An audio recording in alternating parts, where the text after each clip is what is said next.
নমস্কার দর্শক বন্ধুরা, আজকের ভিডিওতে বলবো উল্টো রথের দিন কোন কোন খাবার এবং কোন কোন শাকসবজি খাওয়া উচিত না এবং খেলে কি হয়।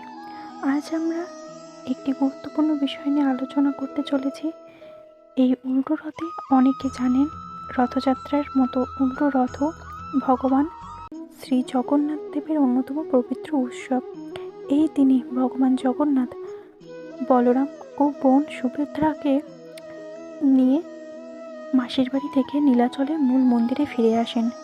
অনেকেরই মনে প্রশ্ন থাকে, উল্টো রথের দিন কি কি খাবার খাওয়া উচিত নয়, কেন এইগুলো এড়িয়ে চলতে বলা হয়, এইগুলো খেলে কি ধরনের অমঙ্গল হতে পারে। আজকের ভিডিওতে আমরা সেই বিষয়ে বিস্তারিত আলোচনা করব, তাই ভিডিওটা শেষ পর্যন্ত অবশ্যই দেখুন। প্রথমেই আছে মাছ, মাংস ও ডিম। সবার প্রথমে আছে মাছ, মাংস, ডিম। বহু পরিবারে এই জগন্নাথ দেবের ভক্তদের এই দিনে সম্পূর্ণ নিরামিষ আহার করেন। উল্টো রথে ভগবানের আরাধনার দিন, তাই এই দিনে আমিষ খাবার থেকে বিরত থাকা, শরীর ও মনকে পবিত্র রাখার চেষ্টা করা হয়। এই দিনে আমিষ খাবার বর্জন করলে ভক্তিভাব নষ্ট হতে পারে এবং পূজার পুণ্যফল কমে যায় এবং পরিবারের মধ্যে অশান্তি, মনোমালিন্য ও মানসিক অস্থিরতা বাড়তে পারে। তারপরে আছে পেঁয়াজ ও রসুন।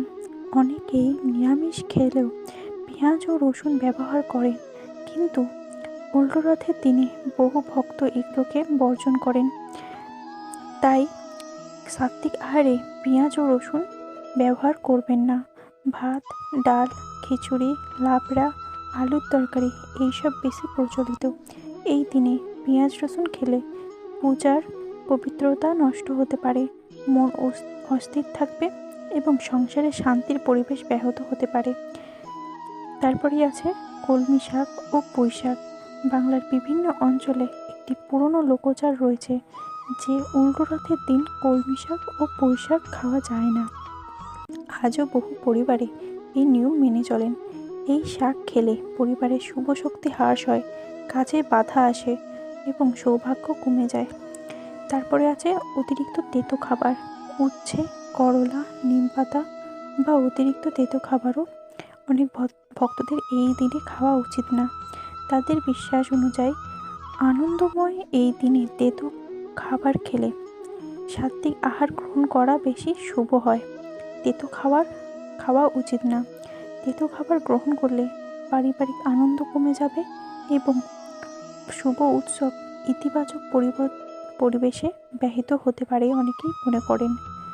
তারপরে আছে মদ, তামাক ও নেশা জাতীয় দ্রব্য।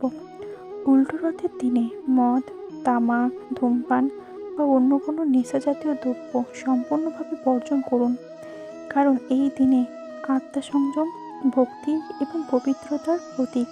নেশা জাতীয় দ্রব্য মানুষকে ঈশ্বর চিন্তা থেকে দূর সরিয়ে দেয় এবং সাধনা করতেও বাধা দেয়।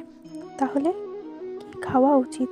উল্টো রথের দিন সাত্ত্বিক খাবার গ্রহণ করাই সবচেয়ে ভালো, যেমন সাদা ভাত, মুগ ডাল, খিচুড়ি, লাবড়া, আলুর তরকারি, নিরামিষ সবজি, ফলমূল, দুধ, দই, ক্ষীর বা পায়েস এবং সর্বোপরি শ্রী জগন্নাথ দেবের প্রসাদ। অনেক ভক্তই এই দিনে অন্নদান করেন। ধর্মীয় বিশ্বাস অনুযায়ী এবং জ্যোতিষশাস্ত্র বিশ্বাস অনুযায়ী ক্ষুধার্ত মানুষকে অন্নদান অত্যন্ত পুণ্য কাজ।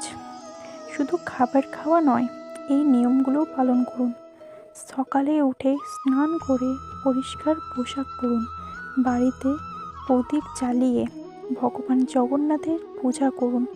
সম্ভব হলে মন্দিরে গিয়ে দর্শন করে আসুন। সারাদিন ভগবানের নাম জপ করুন। রাগ, হিংসা, কটুকথা ও অশান্তি থেকে দূরে থাকুন।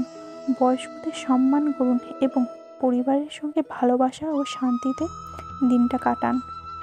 কারণ শুধু খাবার বর্জন করলে নয়, শুধু সুন্দর আচরণ, দয়া, ভক্তি সবটাই এই দিনের প্রকৃত মাহাত্ম্য উপলব্ধি করা হয়।